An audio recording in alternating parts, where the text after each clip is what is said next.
आपण फिलिप्पियरास पत्रामध्ये पुन्हा एक बार जाऊया. आज फार महत्त्वपूर्ण विषय आपण हाताळणार आहोत की मंडळीनं ऐक्यानं राहणं एवढं महत्त्वपूर्ण का आहे. मंडळीनं त्याच्या प्रीतीमध्ये राहणं एवढं महत्त्वपूर्ण का आहे. मंडळीनं आत्म्याच्या सहभागितेमध्ये राहणं एवढं महत्त्वपूर्ण का आहे. आणि पॉल त्याच्या या 2 वचनामध्ये त्याचं सार आपल्याला सांगतो. मागच्या रविवारी मी तुम्हाला सांगितलेलं होतं की संत पॉल इथून पुढं जे फिलिप्पियरास पत्राला शिक्षण देत आहे ते शिक्षण देत असताना किंवा त्यांना बोलत असताना तो ऐक्याकडं मंडळीला घेऊन जातो आणि मंडळीचं ऐक्य किती महत्त्वाचं आहे याकडं तो आपलं लक्ष केंद्रित करतो. कारण ख्रिस्ताच्या देहाद्वारे हे ऐक्याचं महत्त्व आपल्याला कळतं. त्याच पुढं तो असं म्हणतो की मंडळी जर फिलिप्पीची मंडळीमध्ये असणारी प्रीती जर वाढत राहिली तर त्याचं ऐक्य आणि त्या ऐक्यामध्ये अधिक जास्त भर पडेल असंही तो म्हणतो. ख्रिस्ताची प्रीती आणि त्याचा पवित्र आत्मा कशा प्रकारे ऐक्य मंडळीमध्ये घडवून आणतो हेही आज आपण पाहणार आहोत. पुन्हा एक वार मी तुम्हाला आठवण करून देतो फिलिप्पी हे जी मंडळी आहे ही कशा प्रकारे फॉर्म झाली किंवा कशा प्रकारे त्याचं फॉर्मेशन आहे. तर पॉल जो आहे तो मसोदोनियामध्ये जातो. मसोदोनिया प्रांतामध्ये हे फिलिप्पी हा प्रांत आहे आणि तिथे जाऊन तो विचारपूस करतो की या ठिकाणी यहुदी लोक एकत्र कुठे जमतात. आणि मग त्यांना सांगितलं की यहुदी लोक नदीकाठी एकत्र जमत आहेत. आणि पॉल तिथून नदीकाठी जातो आणि नदीकाठी गेल्यावर यहुदी ज्या स्त्रिया आहेत त्यांच्या संगती तो हितगुज करू लागतो. आणि मग लुदिया नावाची जी स्त्री आहे तिचं अंतकरण प्रफुल्लित देवबाप करतो. आणि अंतकरण प्रफुल्लित केल्यानंतर ती एकदम लक्षपूर्वक ते जे शिकवत आहे ते ऐकू लागते. आणि मग त्या ठिकाणी तिच्या कुटुंबाचा बाप्तिस्मा होतो. आणि मग ती विनंती करते की कृपा करून तुम्ही मजकट राहा. पॉल आणि सिला तिच्याकडे राहत आहेत. आणि राहत असताना आपण हे पाहतो की तो रोज ज्यावेळेस बाहेर पडत असतो आणि प्रभूचं गौरव करण्यासाठी बाहेर जात असताना एक भूत लागलेली जी स्त्री आहे जी मुलगी आहे ती त्या ठिकाणी आहे. ती जोरात ओरडत आहे की हे जीवन देवाचे लोक आहेत, हे तुम्हाला तारणाचा मार्ग शिकवतील असं ती सांगत आहे. आणि पॉल तिच्याकडे इग्नोर करत आहे. आणि जसं मी तुम्हाला सांगितलेलं की ती काय करत आहे ती आपल्या धनाला मिळकत मिळवून देत आहे हे भविष्यवाण्या करून. आणि तरीही पॉल काय करत आहे इग्नोर करत आहे. म्हणजे ती खरं सांगत आहे. म्हणजे भूत लागलेलं आहे पण ती खरं सांगत आहे. काय सांगत आहे की हे जिवंत देवाचे लोक आहेत, हे तुम्हाला तारणाचा मार्ग शिकवतात. आणि पॉल इग्नोर करत आहे. आणि मग पुढे जात असताना एक दिवस पॉल थांबतो आणि पॉल म्हणतो की इजमधून निघून जा. आणि ते निघून जातात. त्याचा परिणाम हा होतो की पॉल सिला यांना तुरुंगवास होतो. आणि ते तुरुंगात असताना पण जे ते बाहेर करत होते ते आतमध्ये करत आहेत. आता त्यांचे पाय खोडात अडकवलेले आहेत. आणि खोडात अडकवलेले असताना ते 2 जण आतमध्ये बंदिवासामध्ये आतमध्ये आहेत. आतल्या ठिकाणी म्हणजे ज्या ठिकाणी कट्टर गुन्हेगारांना ठेवलं जातं. आणि अशा ठिकाणी हे 2 जण आहेत. आणि त्या ठिकाणी ते 2 स्तुती करत आहेत आणि प्रभूचं नाव उंच करत आहेत. आणि मग शास्त्र आपल्याला सांगतं प्रेषितांच्या कृत्यामध्ये की दुसरे जे बंदिवान आहेत ते जे काही करत आहेत त्यांच्याकडे या बंदिवानांचं लक्ष आहे. आणि मग अचानकपणे भूकंप होतो. असं म्हटलेलं आहे की दारं हलतात आणि दरवाजे खुलतात, त्यांची बंधनं तुटतात. आणि अचानकपणे तो अधिकारी आहे जेलचा तो आपली तलवार उपसतो आणि स्वतःचा घात करून घेणार. कारण त्याला असं वाटतं की आता बंदिवान पळून गेले. आणि मग तो घात करणार इतक्यातच पॉल हाक मारून म्हणतो की स्वतःला अपाय करू नको कारण आम्ही सगळेजण इथं आहोत. म्हणजे सगळे जे बंदिवान आहेत ज्यावेळेस त्यांची बंधनंही तुटतात ते जर कुठं धाव घेतात तर ज्या ठिकाणी पॉल आहे आणि सिला आहे त्या ठिकाणी धाव घेतात. आणि ते सगळेजण एका ठिकाणी येऊन स्तुती करत आहेत असं आपण पाहतो. आणि मग त्या ठिकाणी तो अधिकारी जो आहे त्याचंही तारण झालेलं आपण बघतो. त्याच्याही परिवाराचं तारण झालेलं आहे. तर फिलिप्पी ही जी मंडळी आहे हिची स्थापना आपण पाहतो की बाहेर लुदिया तिचं कुटुंब, यानंतर आतमध्ये असणारे बंदिवान, जेलर, त्याचं कुटुंब. आणि मग असे हे लोक त्या ठिकाणी एकत्रित होऊन प्रभूची उपासना करत आहेत. आणि फार कठीण परिस्थितीमध्ये म्हणजे जेव्हा पॉल स्वतः तुरुंगवासात आहे त्यावेळेस ही मंडळी फिलिप्पीची पॉलला समवेत उभी आहे. म्हणजे सर्वतोपरी मदत ऐक्यानं राहून प्रीतीनं राहून ते त्याला करत आहेत. त्यांनी अजिबात पॉलला एकटं सोडलं नाहीये. आणि पॉल मी जसं इतर मंडळांना पत्र लिहितो त्याच्यामध्ये पॉल विशेष करून जेव्हा फिलिप्पीच्या मंडळीला पत्र लिहितो या मंडळीला कोणत्याही प्रकारचा दोष जास्त न लावता या मंडळीला तो एनकरेज करतो की ते ज्या प्रीतीमध्ये आहेत ते ज्या कृपेमध्ये आहे त्याला त्यांनी घट्ट पकडावं आणि कशा रीतीनं ते वाढावे. म्हणून हे पत्र मंडळांना फार आशीर्वाद, फार कृपा, फार सामर्थ्य यानं कसं वाढावं असं ते सांगतं. आणि म्हणून आजच्या या 2 वचनांचा जो विषयही मी घेतलेला आहे तो विषय असा आहे की प्रोत्साहीकरण किंवा उत्साहीकरण ज्याला आपण म्हणतो, एनकरेजमेंट इंग्लिशमध्ये, आणि मराठीमध्ये आहे की प्रोत्साहन करणं किंवा उत्साहीकरण करणं. तर उत्साहीकरण किंवा प्रोत्साहीकरण ज्याला आपण म्हणतो, एनकरेजमेंट आणि ऐक्य म्हणजे युनिटी यामधील आशीर्वाद. म्हणजे हा शब्द कधी कधी आपण मंडळीमध्ये उच्चारतो, कधीतरीच उच्चारतो की तुम्हाला आशीर्वाद मिळेल. आणि मग ह्याच्यामध्ये आशीर्वाद नेमका कोणता आहे ते फार अद्भुत आहे. ख्रिस्तामध्ये असणारा आशीर्वाद आपण रोज रोज रोज मंडळीत पाहतो. आणि या ठिकाणी आता आपण जो आलेलो आहोत तो आहे उत्साहीकरण किंवा एनकरेजमेंट अँड युनिटी. जे एनकरेजमेंट आहे ज्याला आपण म्हणतो उत्साह, प्रोत्साहन आणि त्याच्यानंतर ऐक्य, आणि यामधला आशीर्वाद आपण आज पाहणार आहोत. तर आज आपण ही 2 वचनं आहेत आणि या 2 वचनामध्ये जे पहिलं वचन आहे त्याच्याकडे मी तुम्हाला नेतो. आणि या वचनामध्ये असलेले यावरून ख्रिस्ताच्या ठायी काही आश्वासन असं लिहिलं आहे. ओके, मग कॉमा आपण पाहतो, यावरून ख्रिस्ताच्या ठायी काही आश्वासन, कॉमा, प्रीतीचे काही सांत्वन, कॉमा, आत्म्याचे काही भागीपण, कॉमा, काही कळवळा व करुणा ही जर आहेत. म्हणजे ते ख्रिस्तामध्ये हे जर आहे, काय काय आहे? आश्वासन, सांत्वन, भागीपण, कळवळा, करुणा ही जर आहेत. म्हणजे जर समजा हे येशू ख्रिस्तामध्ये आहे मंडळीला, तर पुढील गोष्टी आहेत. तर हे जे उत्साहीकरण आहे किंवा जे आश्वासन, ह्याला मराठी या ठिकाणी लिहिलेलं आहे पण ह्याला इंग्लिशमध्ये एनकरेजमेंट असं लिहिलेलं आहे. तर ह्याचा ग्रीकमध्ये अर्थ आहे पॅराकिलसिस. याचा अर्थ बाजूला येऊन मदत करणारा. बाजूला येऊन मदत करणारा म्हणजे नेमकं काय? तर आश्वासन किंवा एनकरेजमेंट, जो मदत करता जो आहे तो नक्की कशी मदत करतो, एनकरेजमेंट कशी करतो. तर आश्वासन तुम्हाला आणि मला कसं देतो? तर आश्वासन मराठीमध्ये हा शब्द आहे, तुमच्या बायबलमध्ये पण आश्वासन आहे, आरबीमध्ये. ओके, पण या ठिकाणी इंग्लिशमध्ये ज्यावेळेस आपण बघतो त्यावेळेस ते असं आहे की एनकरेजमेंट आणि मदत करणारा, मदतनीस, उत्साह करणारा किंवा प्रोत्साहन करणारा. तर असं म्हटलेलं आहे की ख्रिस्त येशूच्या ठायी म्हणजे ख्रिस्त येशूच्या द्वारे जर काही प्रोत्साहीकरण आहे, सल्ला देणं आहे, प्रवृत्त करणं आहे, हेल्प करणं आहे, जर ख्रिस्ताच्या द्वारे असं काही आहे, तर आपण ग्रीकमध्ये पाहतो की पॅराकिलसिस म्हणजे काय की बाजूला येणं आणि सांगणं. तर असं म्हटलेलं आहे की याचा अर्थ जर अजून आपण फोड केली तर कोणीतरी येतं आणि काहीतरी सिक्रेट किंवा काहीतरी उत्साहवर्धक, आता फार कठीण परिस्थितीतून कोणी जात आहे, समोर काय आहे कळत नाहीये, अशा घटकेला समोर मला कसं जायचं आहे, कोणता मार्ग मिळत आहे, मला काही समजत नसताना कोणीतरी येतं आणि माझ्या हळूच कानामध्ये येऊन मला कसं राहायला पाहिजे किंवा मला कसं स्टँड व्हायला पाहिजे असं कोणीतरी येऊन कुजबुजतं. तर याचा जर मूळ अर्थ आपण घ्यायला गेला उत्साहीकरणासंदर्भात, तर कठीण परिस्थितीमध्ये मला मार्ग सापडत नाहीये, कुठं जायचं कळत नाहीये, अशा वेळेस कोणीतरी मदतनीस माझ्या जवळ येतो, माझ्या कानामध्ये कुजबुजतो आणि मला योग्य मार्ग दाखवतो, योग्य अशी मला तो मदत करतो. तर हा दुसरा तिसरा कोणी नसून येशू ख्रिस्त स्वतः. जर येशू ख्रिस्तामध्ये असं काही आहे तर तो म्हणतो की तोच काहीतरी मदतनीस आहे. आणि हा मदतनीस नेमकी मदत कशी करतो? तर स्टार्टिंगला जर तुम्ही बघितलं या वचनाचं 2रा अध्याय पहिलं वचन जे आहे, यावरून ख्रिस्त येशूच्या ठायी, म्हणजे जो सोर्स देणार आहे, जो सोर्स आहे तो खुद्द प्रभू येशू ख्रिस्त आहे. आणि हे का करत आहे? तर आपण ह्याचे इंट्रोडक्शन ऑलरेडी फिलिप्पीच्या मंडळीला बघितलेलं आहे की पॉल मंडळीला उद्देशून लिहित आहे, मंडळीवर, ज्या मंडळीसाठी खुद्द प्रभू येशू ख्रिस्ताने आपला प्राण दिलेला आहे. म्हणजे ही himself is responsible to take care of his church. आज आपण सगळे इथं बसलेलो आहोत, कुणाची मंडळी आहोत? तर ख्रिस्ताची मंडळी आहोत. Who is responsible to lead this church? Christ himself.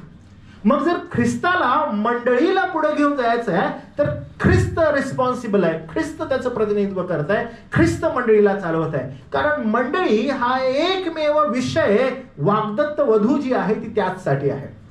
की तिचं जे पवित्रीकरण आहे, तिचं जे सॅन्क्टिफिकेशन आहे, ज्याला प्रोग्रेसिव्ह सॅन्क्टिफिकेशन आपण म्हणतो, तिथपर्यंत तिथं मध्ये घेऊन जाणारा जर कोण आहे तर तो ख्रिस्त येशू आहे. He is responsible. मग तो काय करतो, जी काही मंडळीची आवश्यकता आहे, जी काही मंडळीची गरज आहे ती ख्रिस्त येशूमध्ये पूर्ण करतो. मंडळीची गरज काय बरं, मंडळीची जबाबदारी काय आहे, मंडळीला कोणत्या प्रकारची आवश्यकता एकदम नितांत आहे, कोणत्या प्रकारची गरज नितांत आहे, तर हे ख्रिस्त जाणतो. आणि मग ख्रिस्त काय करतो, जर कोणती एनकरेजमेंट आहे, त्याचा सोर्स कोण आहे, मदत करता कोण आहे, तर ख्रिस्त आहे. आणि ख्रिस्तानं ती कशी केली. योहान कृष्णवर्तमान 14वा अध्याय 26वा वचन. योहान 14 आणि 26 त्याच्यामध्ये ख्रिस्त येशू स्वतः मंडळीला अभिवचन देत आहे. मंडळीला म्हणते, मंडळी थांब, जर एनकरेजमेंट आहे, जर तुला सांगणं आहे की तुला कसं जायचंय, तर योहान 14वा अध्याय 26वा वचन तो असं म्हणतो, मी पित्याला विनंती करीन, मग तो तुम्हाला दुसरा कैवारी म्हणजे सत्याचा आत्मा देईल. तो म्हणतो की मी पित्याला विनंती करेन म्हणजे तो तुम्हाला दुसरा कैवारी म्हणजे सत्याचा आत्मा देईल. अशासाठी की, कशासाठी देईल बरं, मी पहिला कैवारी आहे, मी तुमचा कैवार घेणार आहे, पण आता मी जात आहे, मी गेल्यानंतर तुम्हाला मी दुसरा कैवारी देईन. आणि दुसरा कैवारी काय करेल, त्यानं येऊन तुमच्या बरोबर सदा सर्वदा राहावे. जर प्रोत्साहन आहे, जर आश्वासन आहे, तर ते उत्साह आहे, तर हा कुणाकडून आहे, तर ख्रिस्ताकडून. मग ख्रिस्त मंडळीसाठी काय करतो, तो म्हणतो थांबा, मी पित्याला विनंती करतो म्हणजे तो दुसरा कैवारी म्हणजे सत्याचा आत्मा देईल, अशासाठी की त्याने तुमच्या बरोबर सदा सर्वदा राहावं. त्यानं यावं आणि तुमच्या बरोबर सदा सर्वदा राहावं. आम्हाला माहित नाहीये की कसं पुढे जावं, आम्हाला कळत नाही, कठीण प्रसंग आहेत, आम्हाला कसं पुढे गेलं पाहिजे, आम्हाला कळत नाही की कोणत्या प्रकारचे निर्णय आम्ही घ्यायला पाहिजे. कारण जग आणि जगामधलं जे वातावरण आहे अनेक प्रकारच्या वासनांनी आणि वाईट गोष्टींनी भरलेलं आहे. देहाची वासना, डोळ्याची वासना, संसाराची वासना, यामध्ये हे जग चाललेलं आहे. यामध्ये मंडळीला कसं पावित्र्यामध्ये ठेवावं, यामध्ये मंडळीला कसं पुढे घेऊन जावं, तर प्रभू म्हणतो घाबरू नका, मी पित्याला विनंती करेन, तो तुम्हाला दुसरा कैवारी देईल आणि तो येऊन काय करेल, तो येऊन तुम्हाला सदा सर्वदा राहून सत्यात घेऊन जाईल. रोमकरासपत्र 2 अध्याय 1 वचन, 12वा अध्याय 1 वचन, रोमकरासपत्र. तो येऊन काय करणार, बघा काय म्हटलंय, बंधुजन हो, मी देवाच्या करुणेमुळे तुम्हाला विनवितो की मग मंडळीनं काय करावं, तुम्ही आपली शरीरे जिवंत, पवित्र व देवाला ग्रहणीय यज्ञ म्हणून समर्पित करावी, ही तुमची आध्यात्मिक सेवा आहे. परिस्थिती फार कठीण आहे, याच्यामध्ये देवाचा आत्मा आता कानामध्ये कुजबुजत आहे. कसं जावं, काय निर्णय घ्यावा, कसं आम्ही पुढे आमच्या जीवनाला घेऊन जाणं आवश्यक आहे, मंडळीनं कोणत्या प्रकारचे निर्णय घेणे गरजेचे आहेत. देव प्रभू येशू ख्रिस्त म्हणाला, मी पित्याला विनंती करतो, तो तुम्हाला पवित्र आत्मा देईल, तो तुमच्या बरोबर सदा सर्वदा राहील. आता तो पवित्र आत्मा एनकरेज काय करत आहे की पहा, तुम्ही आपली शरीरे जिवंत, पवित्र, देवाला ग्रहणीय यज्ञ म्हणून समर्पित करावी, ही तुमची आध्यात्मिक सेवा आहे. पॉल फार सुंदर रीतीने हे एनकरेज करतो कोणाला, मंडळीला, की ही तुमची आध्यात्मिक सेवा आहे. मंडळी, आपण या जगात जगत असताना आपण इफिसक्रास पत्रामध्ये पाहिलेलं होतं 6वा अध्याय, ज्यावेळेस आपण ते पुन्हा एक्सपोजिशन केलेलं होतं, तुम्हाला आठवत असेल, त्यामध्ये आपण पाहिलं की जग हे अंधकारमय जगाच्या अधिपतीच्या हाताखाली आहे. आपलं युद्ध रक्तमांसाबरोबर नाही, परिस्थिती कठीण आहे, मंडळीनं एकटं राहू नये म्हणून मंडळीला देवानं प्रभू येशू ख्रिस्ताद्वारे पवित्र आत्मा दिला. त्यानंतर त्यानं वचन दिलं की त्यांनी सत्यामध्ये टिकाव धरावा. आणि मग पुढे आपण म्हणतो की जर उत्साह आहे, जर प्रोत्साहन आहे, जर आश्वासन आहे आणि जर ते प्रभू येशू ख्रिस्ताकडून आहे, तर प्रभू येशू ख्रिस्त मंडळीची तरतूद करतो. आणि येशू ख्रिस्तानं मंडळीची तरतूद केली, त्यानं पहिला पवित्र आत्मा दिला आणि आता तो पवित्र आत्मा एनकरेज करतो की हे मंडळी, मला तुम्हाला सांगायचं आहे, परिस्थिती कठीण आहे. अहो, सगळे गुंडे थांबलेत बाहेर, वाईट परिस्थिती आहे. तुम्ही जर आता आजकाल बघितलं आपल्या महाराष्ट्राचं वातावरण, तुम्हाला अनेक ठिकाणी बघा न्यूज येत आहेत आणि गुंडागर्दी जास्त चालू आहे. खूप सारे सोशल मीडियामध्ये न्यूज येतात. कठीण परिस्थिती आहे, कसं जायचं, कसं पुढं होणार, काही कळत नाही. विचार करा की एखादी तरुण मुलगी पुढे जाते आणि असे हैवान समोर थांबलेले आहेत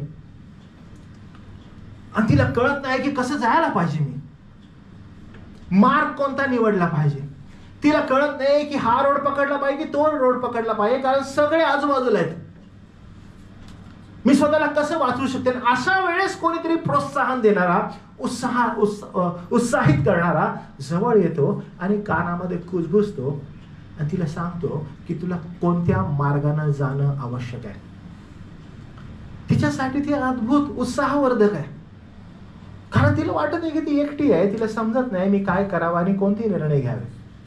इन अ सेम लाईन मंडळीला हे समजणं आवश्यक आहे की हे मंडळी, जर ख्रिस्त येशूमध्ये लक्षात घे उत्साह आहे, जर प्रोत्साहन आहे, तर त्यानं ऑलरेडी सांगितलेलं आहे की तो मदत करता आहे, तो मदत करणार आहे मंडळीला. आणि तो सगळ्यात पहिली मदत म्हणत आहे की मी पित्याला विनंती करतो, तो सत्याचा आत्मा देईल की त्यानं तुझ बरोबर सदा सर्वदा राहावं. दुसरी गोष्ट सांगत आहे, इथंच नाही, तोच सत्याचा आत्मा म्हणत आहे की पहा, तुम्ही आपली शरीरे जिवंत पवित्र देवाला ग्रहणीय यज्ञ म्हणून समर्पित करा, ही तुमची आध्यात्मिक सेवा आहे, हे एनकरेजमेंट आहे. आणि हे मंडळी, तुम्ही ज्यावेळेस एकत्र जमता, तर याच अनुषंगानं एकमेकाला ऐक्यामध्ये एकमेकाला उत्साहित करा, प्रोत्साहित करा, एकमेकांना प्रवृत्त करा. म्हणजे ज्यावेळेस आपण एकत्रित येत असतो, मंडळीचं एकत्रित येणं, पवित्र शास्त्र म्हणते एकत्रित येता कशाला, तर उत्साहित करा, प्रोत्साहित करा, एकमेकाला सांत्वन द्या. थेसलोनिकरास पहिलं पत्र 5वा अध्याय आणि 11व वचन, त्याच्यामध्ये असं म्हटलेलं आहे, म्हणून तुम्ही एकमेकाचे सांत्वन करा व एकमेकाची उन्नती करा, असे तुम्ही करतच आहात. म्हणजे जेव्हा जेव्हा मंडळी एकत्र जमते, त्यावेळेस मंडळीचं एकमेव कार्य आहे ते म्हणजे be together, encourage each other. सांत्वना करा आणि प्रोत्साहन करा, उत्साह करा प्रत्येकाचा. तुम्हाला माहिती आहे, आधुनिक मंडळांमध्ये हे फार कठीण होत चाललंय. ज्या काळानुरूप मंडळ्या आहेत, म्हणजे प्रारंभापासून आहेत, त्या मंडळांमध्ये ज्यावेळेस लोक एकत्र जात आहेत, जाण्याचा उद्देश काय असतो, बसण्याचा उद्देश काय असतो, मंडळी संपल्यानंतर एकमेकाला ज्यावेळेस सलाम करतात, एकमेकाला भेटतात, उद्देश काय आहे? उत्साहित करणं, प्रोत्साहित करणं, सांत्वना करणं. लोक जाण्याचा मंडळीत उद्देश काय आहे की ज्यावेळेस मंडळीतील लोक एकत्र येतात, त्यावेळेस मंडळीतील लोकांनी एकमेकांना भेटावं आणि प्रीतीचा सलाम द्यावा. आज लोक ज्यावेळेस एकत्र भेटत आहेत, काय सर्वच मंडळी असं करत आहेत? नाही. मनामध्ये द्वेष आहे, मनामध्ये राग आहे, मत्सर आहे, तट आहे, फुटी आहेत, पण तरीही ज्यावेळेस येशूच्या नावात जमण्यात येतं, तोंडावर सलाम आहे, तोंडावर सलाम आहे, पाठ मोरं फिरलं तर आतमध्ये द्वेष आहे, राग आहे, मत्सर आहे, तट आणि फुटींनी भरलेलं आहे. पण इन्स्टेड एक्सपेक्टेशन काय आहे की ज्यावेळेस तुम्ही एकत्र भेटता, एकमेकाचं सांत्वन करा, एकमेकाची उन्नती करा. म्हणजे ज्यावेळेस तुम्ही एकत्र भेटणार, एकमेकाच्या उन्नतीसाठी बोला. मंडळी, जर हे आणि हा उद्देश मंडळीचा होत नाहीये पूर्ण, आपलं एकत्रित येणं व्यर्थ आहे. कारण आज जो आपण संदेश ऐकत आहोत, हा संदेश फक्त आणि केवळ उत्साह, प्रोत्साहन आणि ऐक्य, मंडळीमध्ये असणारं ऐक्य यावर आहे. जे तुम्ही इथं बसलेले आहात, मी तुम्हाला सांगतो की तुमचं रिलेशनशिप बाहेर जे आहात तुम्ही जाता आणि बाहेर तुमचं रिलेशनशिप किती चांगलं आहे. तुम्हाला मी काय सांगू, माझ्या जर मित्रमंडळीमध्ये येऊन बघा मी किती पॉप्युलर आहे त्या ठिकाणी. तुम्ही माझ्या मित्रांमध्ये येऊन बघा माझं आणि त्यांचं किती जबरदस्त बॉन्डिंग आहे, आम्ही किती प्रेमाने राहतो. तुम्ही बाहेर येऊन बघा मला किती छान लोक म्हणतात. माझ्या ऑफिसमध्ये येऊन बघा लोक मला किती मानतात. कारण तुम्हाला माहित आहे तुम्ही व्यर्थ वाटेवर आहात. तुमचा कॉल काय माहित आहे, तुम्ही मंडळीमध्ये किती ऐक्याने आणि प्रीतीने राहता. विश्वासणाऱ्या लोकांबरोबर तुमचं वागणं कसं आहे. आम्ही ज्यावेळेस मंडळीत येतो तर स्वतःला काहीतरी एक वेगळं ॲटिट्यूड आपला काहीतरी असतो. आपल्याला असं वाटतं की बाहेर मला एवढा मान आहे, बाहेर एवढा सन्मान आहे, मंडळीत आल्यावर पण मला तसाच मिळाला पाहिजे, मग मी याच सीटवर बसणार, मी पाय असे वर टाकून बसणार, माझा हात खुर्चीवर असणार, मला बाहेर असा सन्मान आहे. आणि मी त्या प्रकारे माझी वागणूक करू लागतो. लोक माझ्याविषयी काय म्हणतात बाहेर तुम्हाला माहित आहे का? म्हणून मी ज्यावेळेस मंडळीत येतो, माझी अपेक्षा अशी आहे की सर्वांनी माझी तसंच वागावं. पवित्र शास्त्र म्हणतं की आल्यानंतर तुम्ही एकत्र एकमेकाला प्रोत्साहित आणि उत्साहित करत आहात का? एकमेकाला सांत्वन आणि एकमेकाची उन्नती करत आहात का? हे तुमच्याकडून होत आहे का? तुमचं येणं कोणत्या बेसिसवर आहे? त्यामुळे जर ख्रिस्त येशूमध्ये तुम्ही आहात तर तुम्हामध्ये हे होणं गरजेचं आहे. त्यामुळे जर काही आश्वासन आहे, जर काही एनकरेजमेंट आहे ख्रिस्त येशूमध्ये, तर ती एनकरेजमेंट तुम्हाला आणि मला कळणं गरजेचं आहे.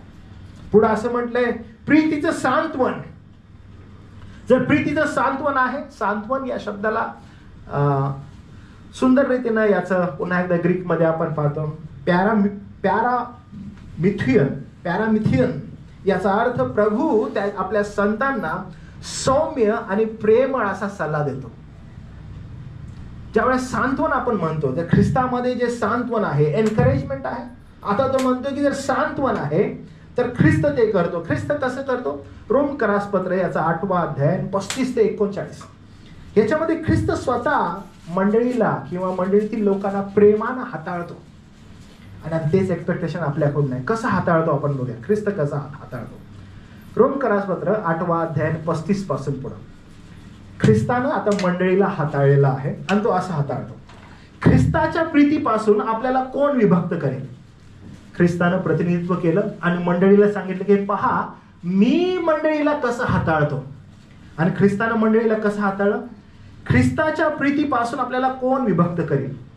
क्लेश, आपत्ती, छळणूक, उपासमार, नग्नता, संकट, तलवार ही विभक्त करतील काय?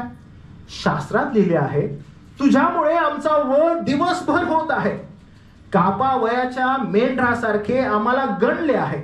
उलट पक्षी त्याने आपल्यावर प्रीती केली, त्याच्या योगे या सर्व गोष्टी आपण महाविजयी ठरतो.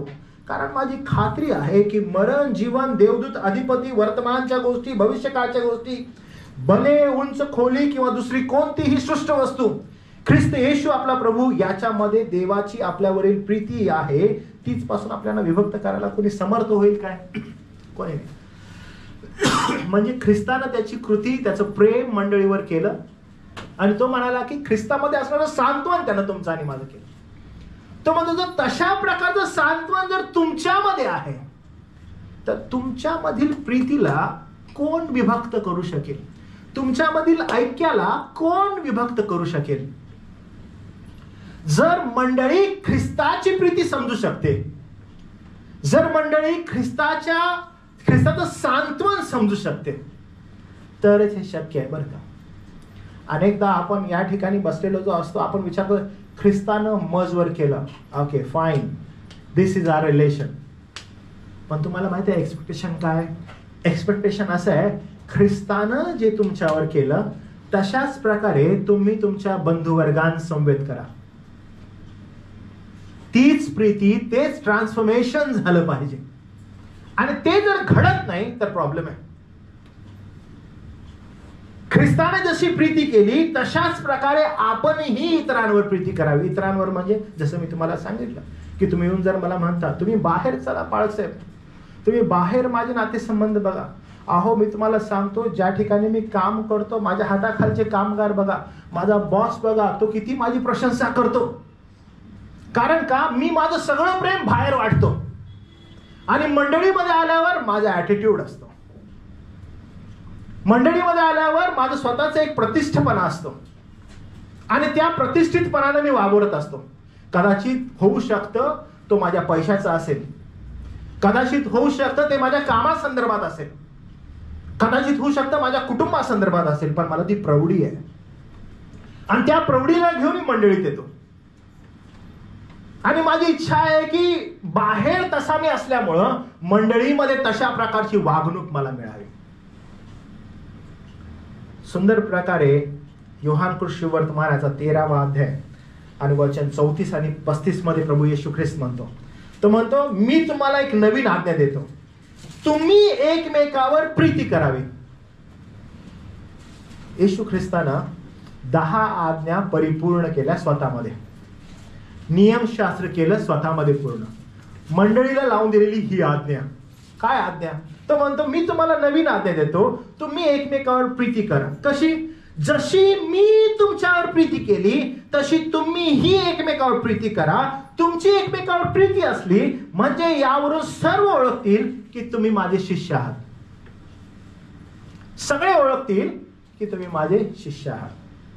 आमचा या दिवसांमध्ये ज्यावेळेस दौरा होता कोल्हापूरचा, तर मी आमच्या एका तरुण मुलाला विचारलं की XYZ जे चर्च आहे, ज्या चर्चमध्ये तुम्ही जात असता त्या चर्चमध्ये नक्कीच सिद्धांत नाहीयेत, सिद्धांत नाहीयेत, शिक्षण सिद्धांताचं नाहीये.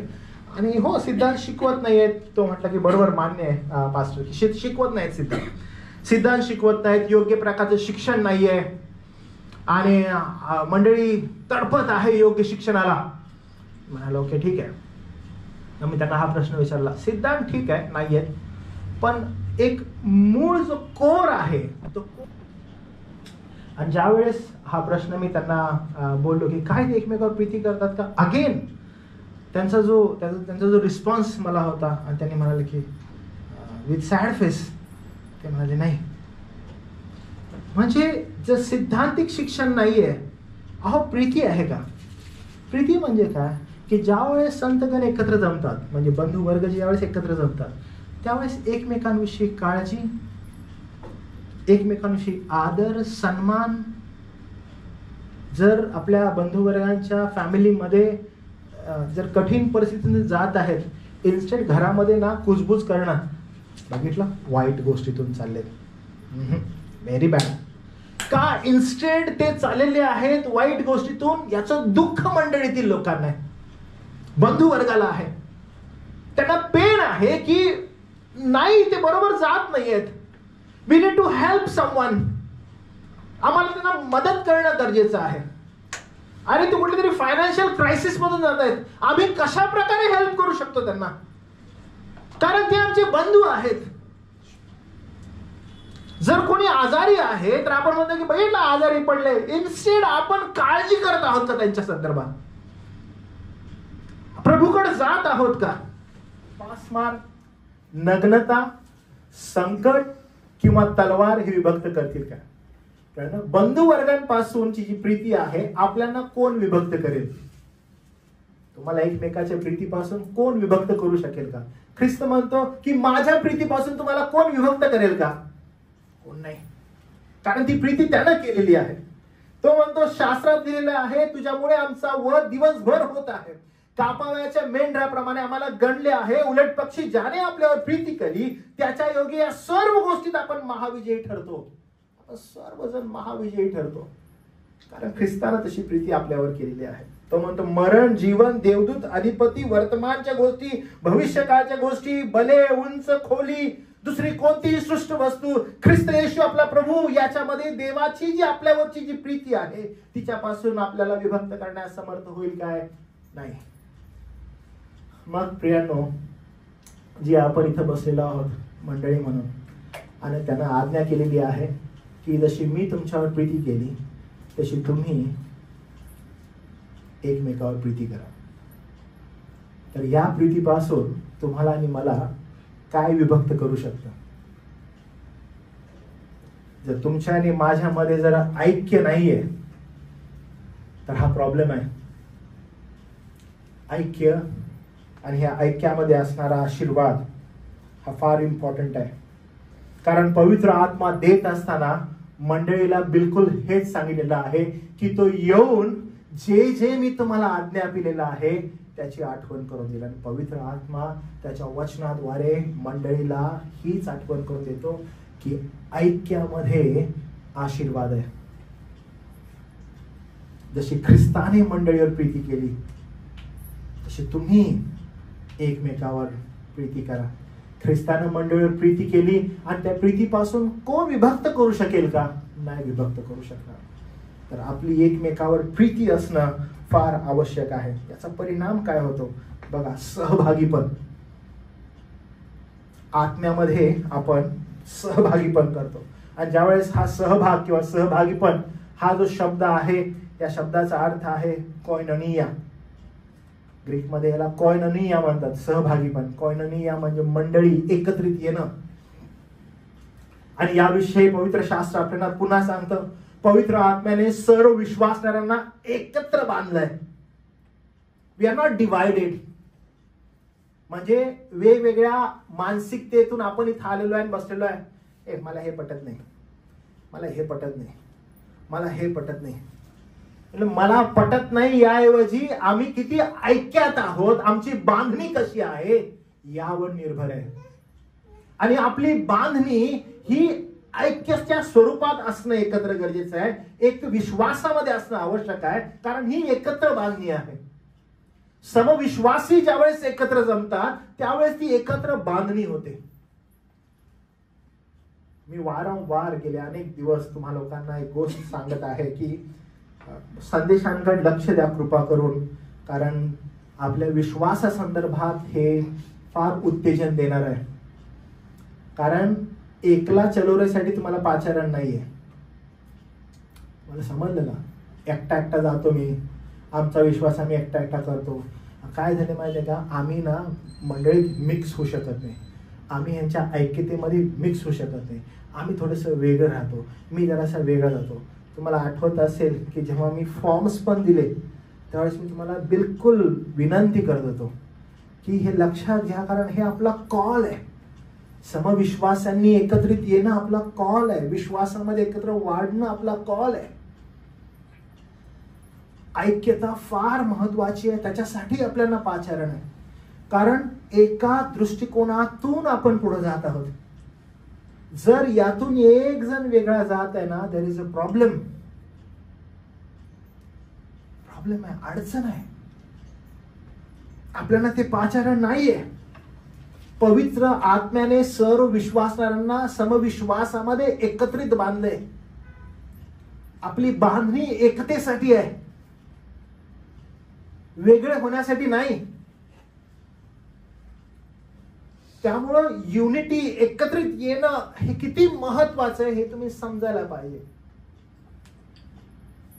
जेव्हापासून मी फिलिप्पी करासपत्राचा अभ्यास करत आहे, तुम्ही नोट केला असेल की मी अनेक गोष्टी करण्याचा प्रयत्न करतोय यासाठी की मंडळीला जेवढा जास्त वेळ एकत्रित येण्यामध्ये मिळेल तेवढा वेळ त्यांनी काढावा. Come together, sit together, talk together, walk together. करा, वेळ काढा. अन्य गोष्टींसाठी नाही, अन्य लोकांसाठी नाही, समविश्वासी लोकांसाठी. कारण तो आपला अल्टिमेट कॉल आहे. काढा वेळ, तुम्ही हेच करा, ह्याच्याकडेच आकर्षित व्हा. कारण का, वासना, प्रलोभन. जर मी तुम्हाला एक तरुण मुलीचं उदाहरण दिलं तसं, बलात्कारी लोक, घाणेरडे विचार करणारे लोक आपल्या आजूबाजूला आहेत. आणि ती तरुण मुलगी त्यातून कसं मार्गक्रमण करेल, किती कठीण परिस्थिती आहे.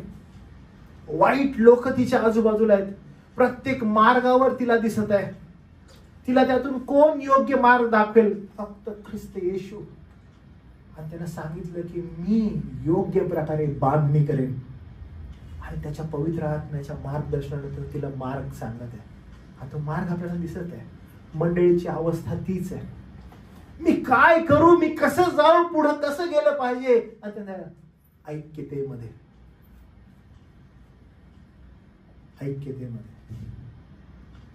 आणि हे फार इम्पॉर्टंट आहे. त्यासाठी तुम्हाला जे पण काही करावं लागेल ते तुम्ही करा. समविश्वासी लोकांनी एकत्र येणं, एकत्र बांधलं जाणं हे फार आवश्यक आहे. कारण का, करीन करासपद पहिले पत्र 3 अध्याय 16 वचन, त्याच्यामध्ये पॉल असं म्हणतो, 3 अध्याय 16 वचन, तुम्ही देवाचे मंदिर आहात आणि तुमच्यामध्ये देवाचा आत्मा वास करतो, हे तुम्हाला ठाऊक नाही काय? तुम्ही देवाचं मंदिर आहे, तुमच्यामध्ये देवाचा आत्मा वास करतो, तुम्हाला ठाऊक नाही काय? पुढे असं म्हटलेलं आहे 12वा अध्याय 13वा वचन, कारण आपण यहुदी असू, हेलेनी असू, गुलाम असू, स्वतंत्र असू, एक शरीर होण्यासाठी आपल्या सर्वांना एका आत्म्यात बाप्तिस्मा मिळालेला आहे आणि आपण सर्व एकाच आत्म्याने संचारित झालो आहोत. We all are united in him. एक विश्वास आहे तुमचा आणि माझा, आणि त्या एक विश्वासामध्ये असल्यामुळं आपण सगळे एक समविचारी असणं आवश्यक आहे. आपली धाव, आपला फोकस एक असणं गरजेचं आहे आणि त्या दृष्टिकोनातूनच आपण वाटचाल केली पाहिजे. त्यामुळे जर आपला भाऊ कोण पडत आहे त्याला उचला, त्याला म्हणा चल, no worries, we are with you. आपली बहीण आहे, no worries, come, we are with you. समविश्वासी एकत्रित चालणं आवश्यक आहे. परंतु आपल्या बंधूला काही होत आहे, we should feel that pain, आणि त्याच्यामध्ये मी त्याला कसं सहभागी पण करू शकतो हा आपला विचार पाहिजे. मला ठाऊक नाही आपण एवढ्या वेळेस अनाउन्समेंट आपण करत असतो, वंदन इथे येतो म्हणतो, प्रत्येकाच्या आध्यात्मिक जीवनासाठी प्रार्थना करा. तुम्ही तुमच्या वैयक्तिक प्रार्थनेमध्ये आठवण ठेवता का मंडळीची, तुमच्या बंधुगणांची, आणि म्हणता का की नाही दे बाबा ह्या मंडळीतील प्रत्येकाला आध्यात्मिक परिपक्वतेमध्ये चालव. जर कोणी इथं अविवाहित आहे तर तुमची इच्छा आहे का? नाही, अविवाहित आहे आणि we as a family are praying for him or her, की दे बाबा तुला जो निवडलेला आहे, जी निवडलेली आहे त्या जीवनामध्ये दे. Are you painful for that? जर कोण फायनान्शियल क्रायसिस मध्ये आहे, जर तुम्ही पेनफुल आहात की नाही माझा बंधू आहे, माझी बहीण आहे, ती या सिच्युएशन मध्ये दे बाबा कार्य कर, तुझी कृपा कर त्याच्यावर, कारण ती प्रीतीच आहे जी आपल्याला एकत्र करू शकते ऐक्यामध्ये, समविश्वासामध्ये. म्हणून वचन फार क्लिअर म्हणतं की तुमच्यामध्ये देवाचा आत्मा वास करतो. हे तुम्हाला ठाऊक नाही का? कारण देवाचा आत्मा वेगवेगळा नाही बरं का. माझ्यामध्ये एक आहे, अद्वैमध्ये एक आहे, सचिन मध्ये एक आहे, वंदन मध्ये एक, वेगवेगळे आत्मे आहेत. आणि वेगवेगळे आत्मे असल्यामुळे ना तो वेगळा विचार करतो, मी वेगळा, हा वेगळा, हा वेगळा, आम्ही वेगवेगळे विचार करतो. नाही, आमचे विचार वेगवेगळे असायला पाहिजे. आमचे विचार एक असायला पाहिजे, कारण आमचा आत्मा एक आहे, तो आम्हाला ऐक्यतेमध्ये चालवतो. आमचा थॉट प्रोसेस एक आहे, आमचे विचार एक आहेत आणि ते एकतेमध्ये आम्ही जात आहोत. जर आत्मा एक नसता तर प्रॉब्लेम आहे. म्हणून पॉल म्हणतो तुम्हाला हे ठाऊक नाही का तुम्ही जिवंत देवाचं मंदिर आहात आणि तुमच्यामध्ये देवाचा आत्मा वास करतो. वास करतो म्हणजे काय की मग तुम्ही हेलेनी असा, गुलाम असा, स्वतंत्र असा, तुम्ही एक शरीर होण्यासाठी तुमची बांधणी आहे. And read that entire chapter 12.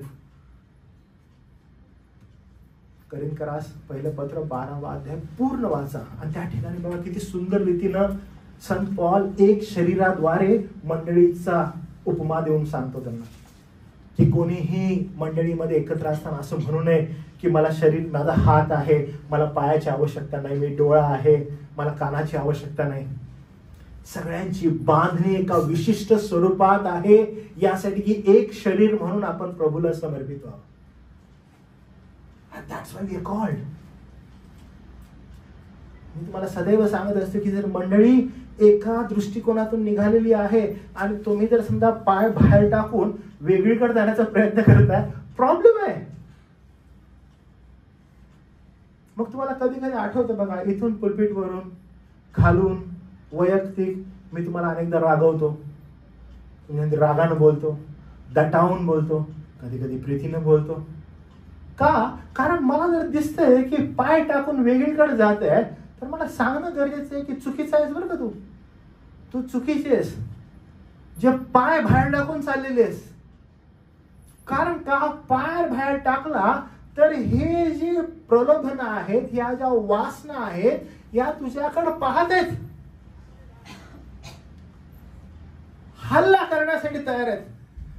Don't think about anything else.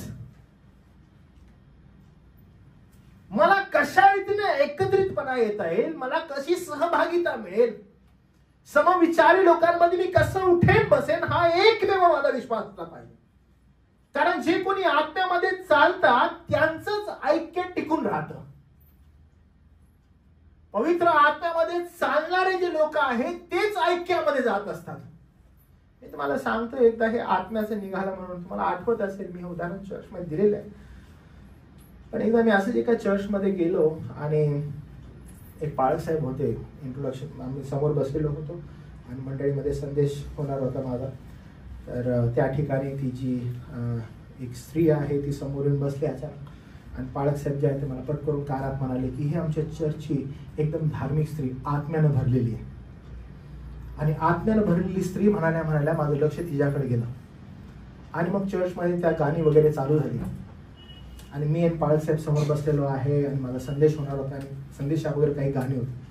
आणि ही स्त्री उभी राहिली आणि ही स्त्री गाणे गात होती आणि जोर जोरात गाणी गात होते. चर्च संपूर्णपणे भरलं, जागा नव्हती. ही स्त्री थोडीशी जाड होती आणि हात वर करून वगैरे आत्म्यामध्ये येऊन जसं म्हणतात तशा प्रकारचं ती गाणं गात होती आणि तिचा डान्स पण निघत होता. आणि मग काही वेळानं एक थोडीशी बारीक अशी स्त्री होती, ती येऊन तिच्या बाजूला बसली, कारण तिला दुसरीकडे कुठंच जागा नव्हती. तर ही डोळे मिटून वगैरे छान डान्स करत होती आणि गाणं गात होती. आणि पाळक साहेबांनी इंट्रोडक्शन केल्यामुळं की ही आत्म्यानं भरलेली स्त्री आहे, तर सगळ्या स्त्रियांचं सोडून माझं लक्ष नुसतं ह्या आत्म्यानं भरलेल्या स्त्रीकडे जात होतं. कारण पाळक साहेबांनी इंट्रोडक्शन केलं मला की ही आत्म्यानं भरलेली आहे. आणि मग ही छान नाचत होती, दिसत होतं की ती आत्म्यानं भरलेली आहे. आणि जेव्हा ही जी बारीक स्त्री आहे तिच्या बाजूला बसली, तर त्या आत्म्यानं भरलेली जी स्त्री आहे हिनं पटकरून डोळे उघडून तिला बघितलं आणि मला समजलं की ह्या दोघींचं पहिल्यापासून काहीतरी आहे. आणि मग हे छान चालू होतं हिचं. आणि होत असताना ती पण जी दुसरी आहे ती पण सेम करत होती, ती पण आत्म्यानं भरली, तिचा पण डान्स चालू होता. आणि कारण पाळक साहेबांनी मला सांगितलंय की ती आत्म्यानं भरलेली आहे, म्हणजे 300-400 लोकांमधून माझं लक्ष नुसतं याच आत्म्यानं भरलेल्या स्त्रीकडे होतं. म्हणजे फिरून कुठेही बघितलं, कारण हे मला मागं बोललेत म्हणून माझं लक्ष तिच्याकडे जात होतं. आणि मग ही डान्स करत करत असताना अचानक ती जी बारीक स्त्री होती ती पण सेम करत होती. आणि मग तिचा जो पाय आहे ना तो डान्स करता करता हिच्या पायावर जोरात पडला. ठीक आहे. मग अचानकपणे ही जी आत्म्यानं भरलेली स्त्री होती हिचे डोळे खाट करून उघडले. गाणी वगैरे चालत बरं का, पण आत्म्यानं भरलेली होती. तिला पायावर पाय पडलेला सहन नाही झाला. तिने डोळे उघडले आणि तिने एकदम रागाने तिला बघितलं थांबून. मला वाटलं की आता काहीतरी होणार आहे. चर्च संपलं, माझा संदेश संपला. मग मी सगळ्यांना समोर जाऊन पाळक साहेब आणि मी सगळ्यांना सलाम करू लागलो. लोक बाहेर निघत होते. आणि मग पुन्हा ही स्त्री आली, महिला मंडळ अध्यक्ष होती, ती आली. मग पाळक साहेबांनी इंट्रोडक्शन केलं मला. पाळक साहेब, ही आत्म्यानं भरलेली आमच्या चर्च स्त्री, तुम्हाला बोललो नाही? म्हटलं हा आंटी, आता जस्ट पाळक साहेबांनी तुमच्याविषयी सांगितलं. हो हो हो, काही नाही हो पाळक साहेब, काय आमचे असेच बोलतात वगैरे अशी काही बोलली. आणि मग तिथून निघून गेली. निघून गेल्यानंतर आम्ही सगळ्यांना सलाम करत आहोत. अचानकपणे एक लहान मुलगा, आदविक एवढा असा, पळत आला, 10-12 वर्षाचा, पळत आला आणि पळत येऊन पाळक साहेबांना म्हणाला कानात. तर पाळक साहेब नाही नाही, आपलेच पाळक साहेब, बोल काय कानात बोलतो. भांडणं चालत, भांडणं बटकून चिंचेच्या झाडाखाली. कुणाची? तेच आत्म्यानं भरलेली. आणि ती दुसरी चांगलं असं चर्चच्या आवारात. कशाबद्दल म्हणा किंवा कशामुळे असेल? अरे परिस्थिती कठीण आहे. आत्म्यानं भरलेला आहोत. आत्म्यानं भरलेलं चिन्ह काय? आत्म्यानं भरणं म्हणजे नेमकं काय? कारण जो कोणी आत्म्यानं भरलेला आहे तो ऐक्यामध्ये टिकून राहतो. आणि जो कोणी ऐक्यामध्ये टिकून राहतो, गलती करासपत्र 5वा अध्याय 16 वचन, पौल असं म्हणतो, आत्म्याच्या प्रेरणेनं मग तो चालतो. आणि आत्म्याची प्रेरणा जी आहे ते गलती करासपत्र 5वा अध्याय 16 वचनाप्रमाणे देह वासना पूर्ण करतच नाही. म्हणजे देह वासनेला तिथं वावच नाही. तर त्यांचा उद्देश काय की कशा रीतीनं आम्ही आत्म्यामध्ये एकत्रित यावं. कारण वेगवेगळे आत्मे नसून तो आत्मा एकच आहे. जर प्रत्येकाला तो मिळालेला आहे तर तुम्हाला तो ऐक्यतेमध्ये पुढे घेऊन जातो. म्हणजे तुम्ही देह वासना जी आहे त्याच्या अधीन नाही होत. तुम्ही त्याला सेकंडरी प्रेफरन्स देता. नहीं चलेगा, छोड़. Where is our blessing? A spiritual blessing. Where is that spiritual blessing? काल एका ठिकाणी आम्ही होतो आणि मग आज इंडिया न्यूझीलंड फायनल आहे, बरोबर आहे. तर ना everybody is talking about India New Zealand final. तिथं पण होतं. मी असा कानात असा आवाज ऐकत होतो. ते म्हणाले की किती बजे किती बजे किती बजे असं म्हणाले. ओ किती 2:30 वाजता. ओ 2:30 वाजता आहे. तर चर्चा संध्याकाळी आहे. मॅन उद्याचं काहीतरी करायला पाहिजे, उद्याचं काहीतरी करायला पाहिजे. तुम्हाला माहिती म्हणजे काय होतं हे? भले आपण असं बोलत आहोत, आपल्या विचारांमध्ये आपला जो थॉट आहे ना, तो थॉट कसा आहे माहिती आहे की यार काहीतरी करायला लागेल. मला अजून आठवतं की ज्यावेळेस इंडिया वर्ल्ड कप जिंकला 2 एप्रिल 2011, का लक्षात आहे मी सांगतो तुम्हाला. कारण 2 एप्रिल 2011ला ऑफिशियली उन्नती ट्रस्टच्या बॉडीवर मी आलो. ओके. आणि त्या दिवशी आम्ही प्रार्थना केली आणि फायनल होती. तर ते फार इम्पॉर्टंट आहे. मी हे का सांगत आहे तुम्हाला, कारण प्रिफरन्सेस आपले जे आहेत ना, हे प्रिफरन्सेस आपण समजून घेणं गरजेचं आहे. आणि तुम्हाला मी सांगतो, मी क्रिकेटचा खूप वेडा. पण याचा अर्थ बिलकुल हा नाही की आपण आत्मिक गोष्टींना सेकंडरी प्रेफरन्स द्यावा. आज माझी ना फुटबॉलची मॅच आहे, आज XYZ फुटबॉलची फायनल आहे. आज माझी व्हॉलीबॉलची मॅच आहे. माझं XYZ अजून काहीतरी आहे. माझा प्रेफरन्सेस कुठे चालले? आज रविवार आहे बाळक साहेब, आज ना डबल ड्युटी केली ना तर पैसे भरपूर मिळतात मला. माझा प्रेफरन्सेस काय आहेत? प्रभूच्या ऐक्याकड, प्रभूच्या एक संघ होणाऱ्या गोष्टीकड मी कसा पाहत आहे? का देह वासनेंना मी वाव द्यायला लागलोय? जर एक आत्मा आहे आणि जो प्रत्येकामध्ये आहे समान, आपण समविचारी असो, ऐक्यतेने विचार करू.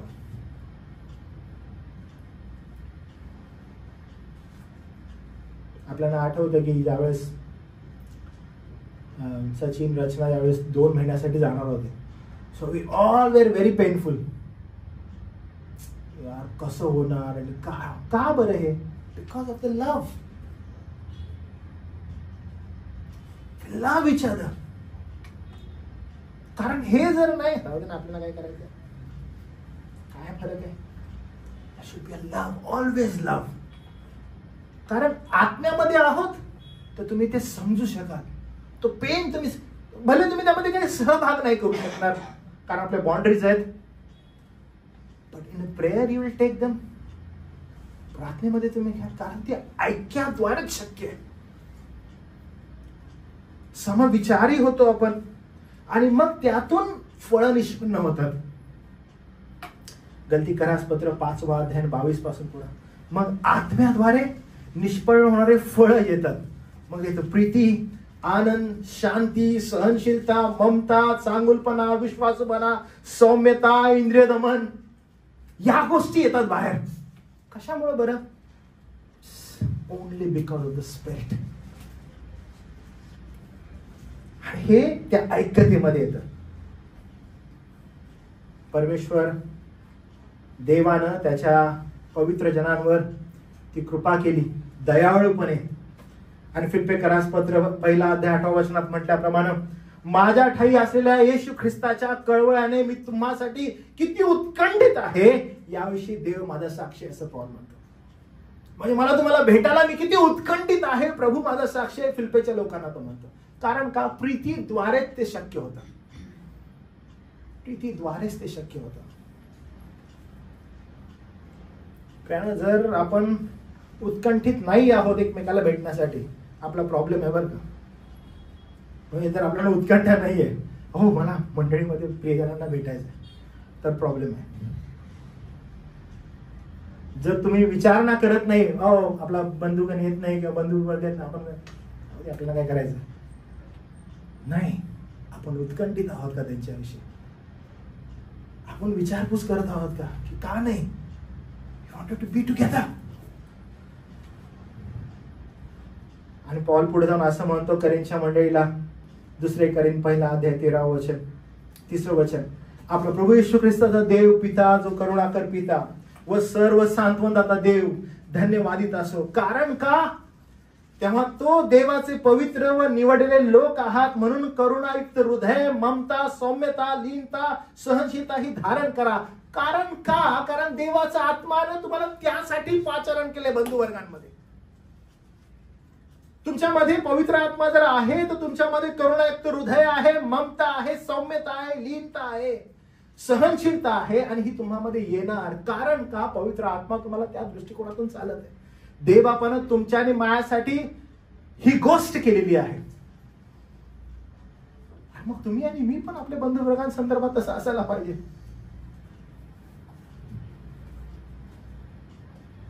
खऱ्या ऐक्याची सुरुवात जी आहे ती देवाच्या प्रीतीनं होते आणि मग त्याच्या करुणेच्या अनुभवानं होते.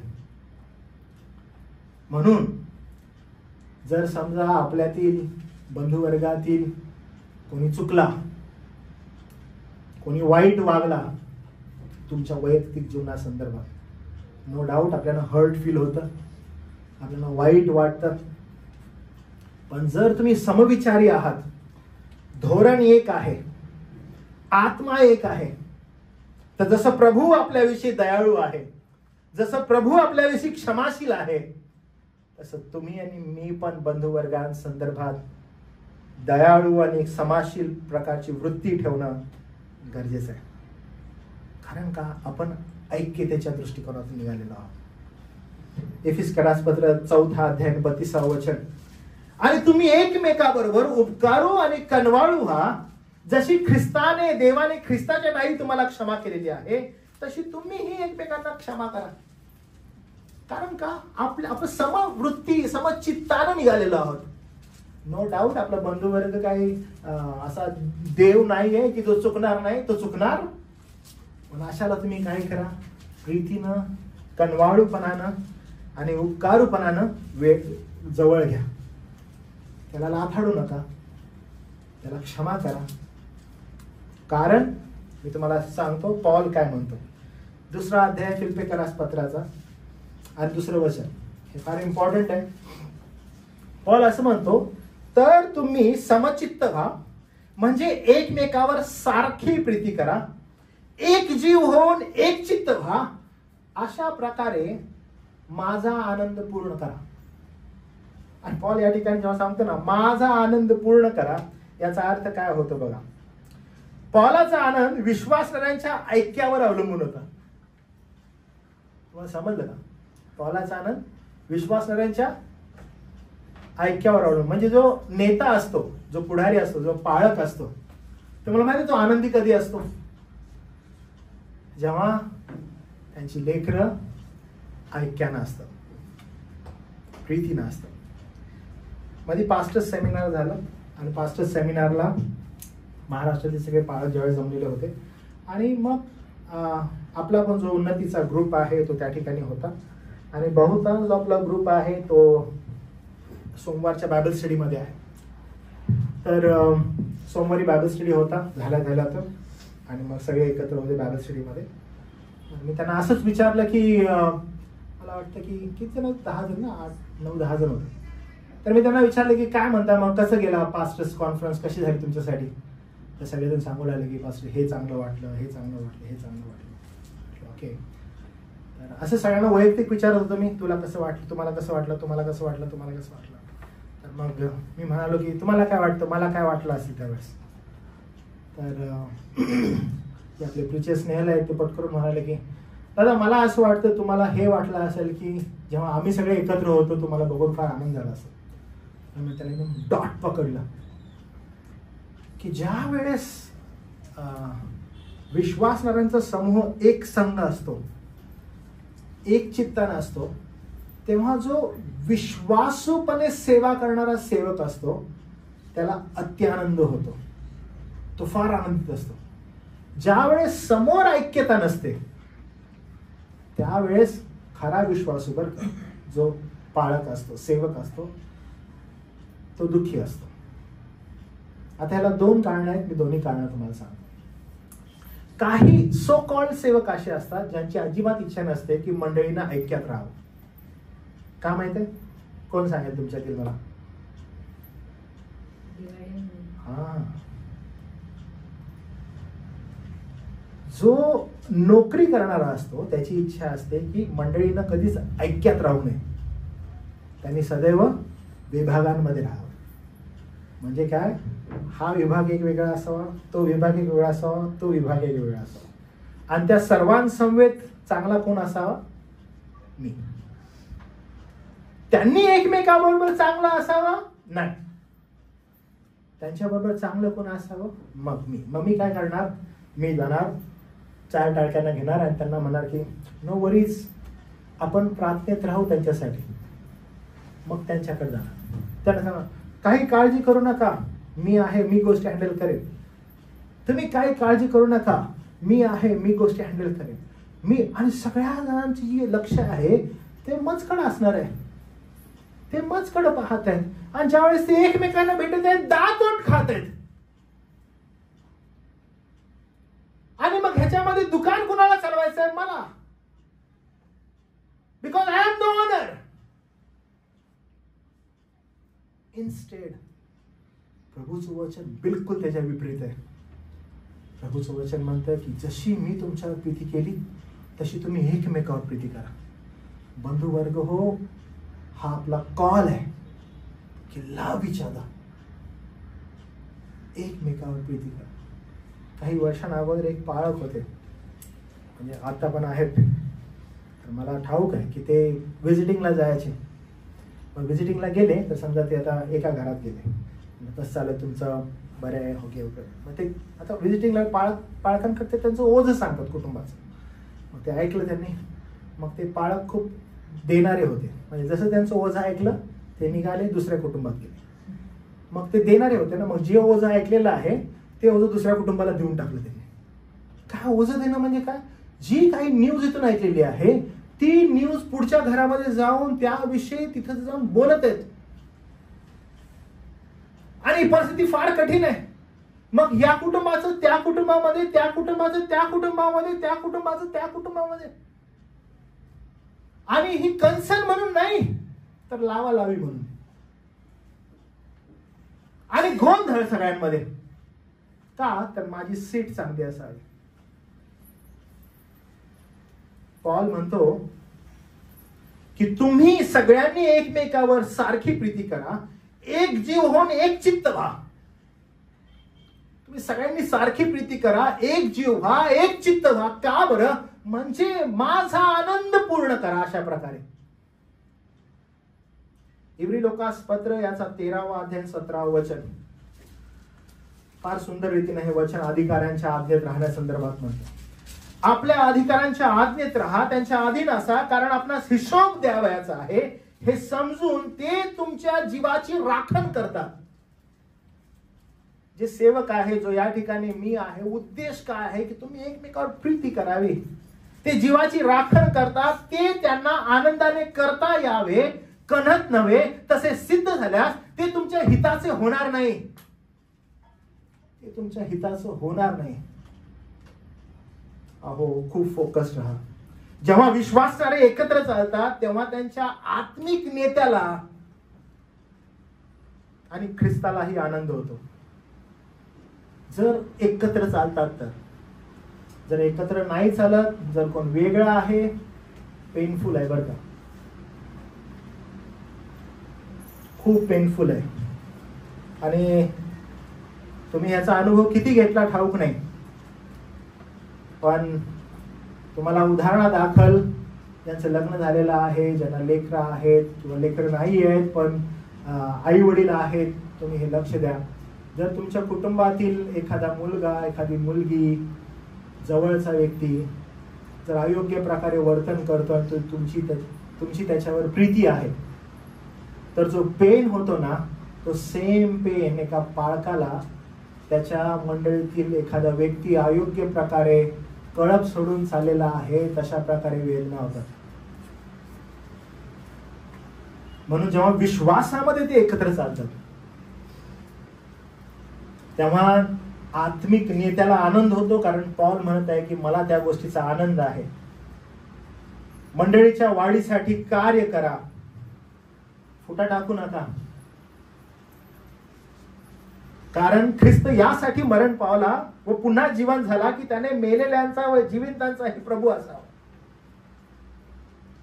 त्यामुळं तुम्ही ज्यावेळेस एकत्र येता त्यावेळेस एक जित्त, एक जीव व्हा, एक चित्त व्हा. म्हणजे समान गोष्टी असाव्या. एक संघ होऊन विचार करा. फिलिप्पियर पत्र 3 अध्याय आणि 15 आणि 16 वाचन. तर जेवढे आपण पोक्त आहोत म्हणजे प्रौढ आहोत तेवढ्यांनी हीच चित्तवृत्ती ठेवावी की तुम्ही एखाद्या गोष्टीविषयी निराळी चित्तवृत्ती ठेवली तरी देव तीही तुम्हाला प्रगट करेल.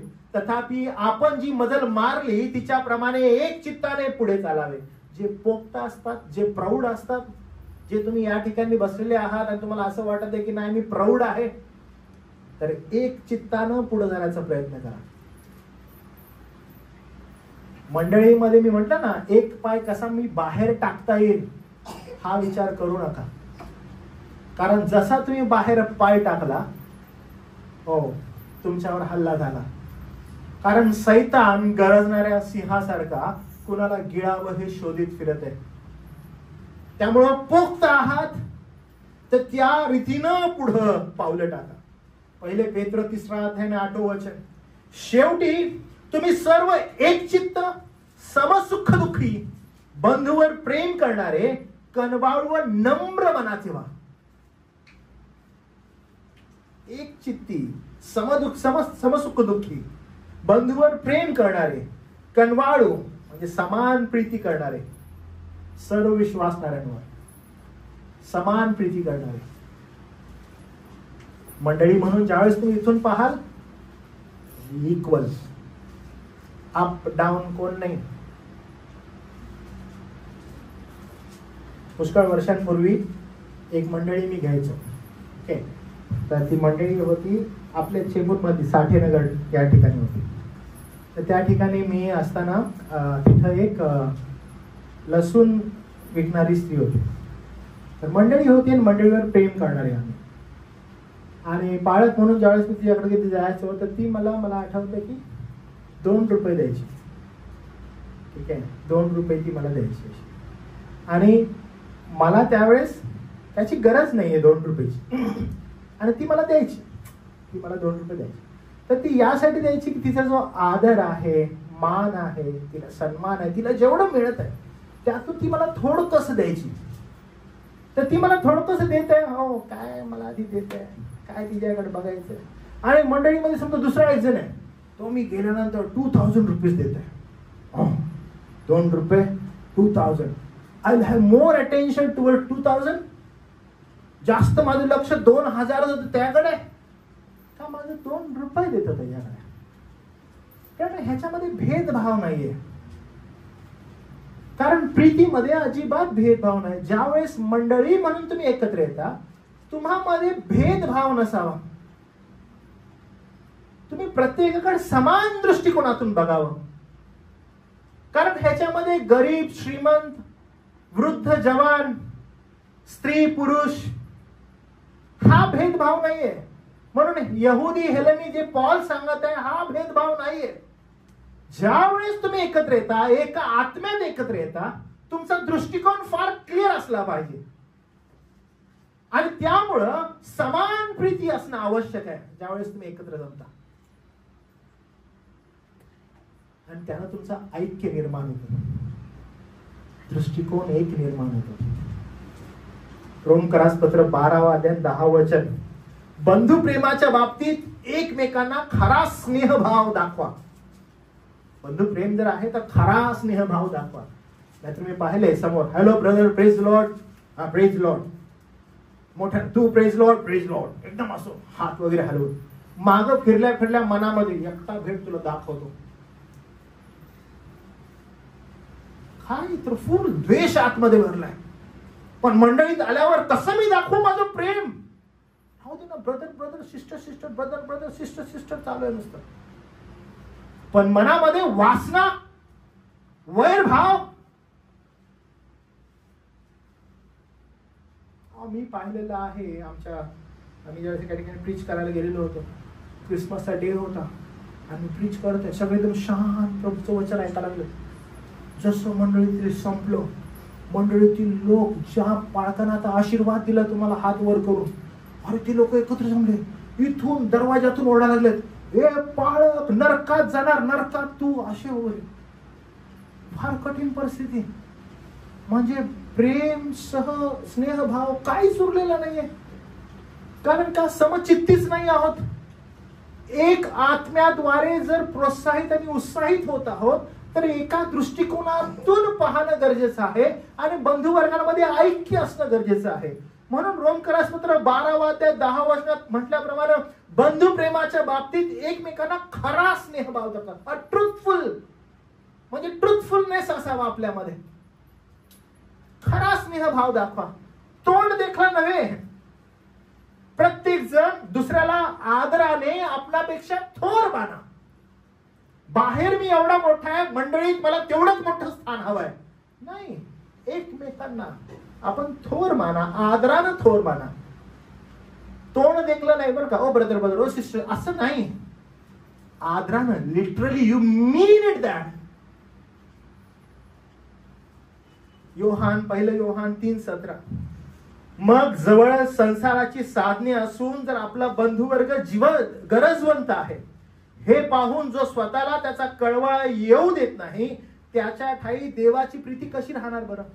की तुम्हाला दिसतंय की अरे तो गरजवंत आहे, माझा बंधू गरजवंत आहे, आणि जर मी हात लांब करून त्याची गरज पुरवू नाही शकत तर माझ्यामध्ये कसली ख्रिस्ताची प्रीती आहे? तुम्ही प्रथम असायला पाहिजे विचारणार, माझी काय हेल्प हवी आहे का? Should I help? मी काही करू शकतो का? ह्या ठिकाणी मी उभं राहू शकतो का? मी पुन्हा सांगत आहे बरं का, बाहेर तुम्ही काय करताय? ओ बाहेर मी एवढं दान धर्म करत आहे, मी एवढ्या लोकांना पैसे देत आहे, मी एवढ्या लोकांना मदत करत आहे, हात लांब केला, मी ज्या ठिकाणी कामाला आहे आणि त्या ठिकाणची माझी मदत मी इतरांसाठी आहे. पण जर तुम्ही बंधुवर्गांसाठी करत नाही, तुमच्याकडे ख्रिस्ताची प्रीती नाहीये. येशूने जशी प्रीती केली तसे आपणही करावे. आपल्या मित्राकरिता आपला प्राण द्यावा, यापेक्षा कोणाची प्रीती मोठी नाही. आणि येशू ख्रिस्तानं मंडळीसाठी तीच गोष्ट केली. What kind of love we have for each other. आणि तुम्हाला मी ही गोष्ट सांगतो बरं का, जर मी या पुलपीटवरून तुम्हाला हे बोलत आहे आणि माझ्या ठाई हे नाहीये तर मी खूप मोठी ब्लास्फेमी करत आहे. देवाचं वचन मी तुम्हाला सांगत नाहीये, तर मी देवाच्या वचनाचा अनादर करत आहे. हे फार इम्पॉर्टंट आहे की मी प्रथम असावं, मित्राकरिता प्राण द्यावा, यापेक्षा कोणाची प्रीती मोठी नाही. म्हणून पॉल फिलिप्पीकराच्या मंडळीला पुन्हा पुन्हा ते सांगत आहे, पूर्ण ऐक्य, एकत्व आत्मा, एक आत्मा, समान उद्दिष्ट, समान इच्छा असणे. कारण हे एकमेव कर्तव्य मंडळीचं आहे. आणि याच्यामध्ये आशीर्वाद आहे. हा आशीर्वाद हा आहे की ज्यावेळेस तुम्ही जगामध्ये जाता, तो गरजणारा जो सिंह हा आहे, कुणाला गिळावं शोधित फिरत आहे, प्रभूनं तुमच्या आणि माझ्यासाठी ही जी तरतूद केलेली आहे, या तरतुदीमध्ये प्रभू आपल्याला संरक्षण देत आहे. And that's why a local church is so important. आणि तुम्हाला आठवत आहे मी तुम्हाला सांगितलेलं, there should not be two local churches. There should be always one local church. ज्याच्यामध्ये तुम्ही समचित्ताने एकत्रित याल, समविचारांनी एकत्रित याल, आणि हे समज विचार, हे सम एकता जी आहे ही तुम्हाला एकत्रित करेल आणि तुम्ही एका विचारानं पुढे जाल. रोमकरासपत्र 15 अध्याय 5 वचन. आता तुम्ही एक मताने, एक मुखाने आपला प्रभू येशू ख्रिस्ताचा जो देव पिता याचा गौरव करावा म्हणून धीर उत्तेजन देणारा देव असे करो की ख्रिस्त येशू प्रमाणे तुम्हीही परस्पर एक चित्त व्हावे. Every time if Bible says something about it, it's about come together. सगळे एक चित्तानं, एक विचारानं, एक चित्त व्हा, परस्पर एक चित्त व्हा. करिन्थकरास पहिलं पत्र 1 अध्याय 10 वचन. बंधुजन हो, आपला प्रभू येशू ख्रिस्त याच्या नावाने मी तुम्हाला विनंती करतो की तुम्हा सर्वांचे बोलणे एक सारखे असावे. एक सारखे असावे. तुम्ही एक असावं. म्हणजे तुमच्यामध्ये फुटी पडू नयेत, तुम्ही एक चित्ताने एक मताने जोडले जावे. म्हणून ज्या भक्तीमध्ये आपण एकत्रित येतो, आपला थॉट एक असावा, आपले विचार एक असावेत. म्हणजे ज्यानं तुम्हाला एकतेसाठी पाचारण केले, त्याच्यामध्ये तुम्ही एक मताने एकत्रित याल.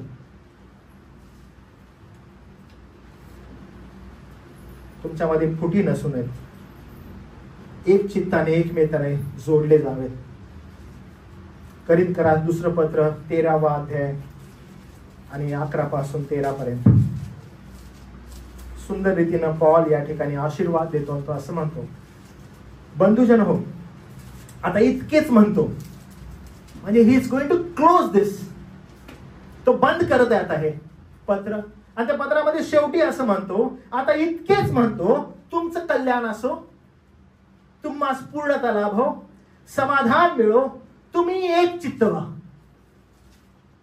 मला कळत आहे एक चित्त होणं म्हणजे काय? हे लक्ष द्या बरं का, हे इम्पॉर्टंट आहे. एक चित्त होणं म्हणजे चित्तामध्ये एकत्रित असणं. मनन आणि चिंतन ह्याच्यामध्ये हा फरक आहे. ज्यावेळेस तुम्ही चित्तामध्ये एकत्रित असता, या ठिकाणी बसलेला आहात, पण तुमचा दृष्टिकोन तुमच्या चित्तात जे वसलेला आहे, म्हणजे तुमचा दृष्टिकोन काय हे ठरवतं की तुम्ही एक चित्तात आहात की नाही. मनन जे असतं ते काही वेळेपुरतं असतं, काही विषयाला धरून असतं. तुम्ही शास्त्र भाग घेतला, 10 मिनिटं त्याच्यावर मनन केलं. चित्त हे असतं की तुम्ही चित्तामध्ये एखादा दृष्टिकोन घेऊन पुढे जात आहात, आणि मग त्या दृष्टिकोनातून जी काही वर्तणूक आपण डे बाय डे करतो, ती तुमच्या चित्ताला अनुसरून असते.